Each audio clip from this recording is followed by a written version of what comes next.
angle ng kalaban. Oo.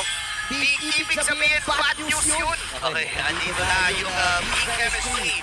Papasok na sila doon sa top turret. Pumasag yun successfully, pero si Kenray naroon. Easy ay aangat na nga rin, or aatras na nga rin. Respeto ang bibigay nila para sa Onyx Philippines. Sila mag-gold in ng Onyx to.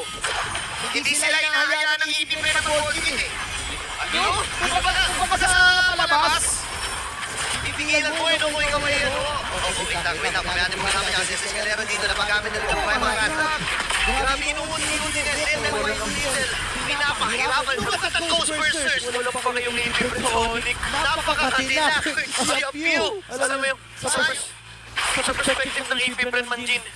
Nakaharap kayo sa gusto namin makuha. Oo, turi lang ang kalaban. Yan naman talaga yung kalaban eh. Diba? Siyempre, kung meron lang kill count sa MLBB na panalo ka, yun na yun. Kaso hindi. Dati siya, Benja sa nagamit din. Susunod na din ang baby na pero kakahinin din siya. Kaya natin yung bugla. Nandun na yung round. Papasok na ang Hey Friend. Sige ko na ito na napapatay pa. Di Kapitan Iyo.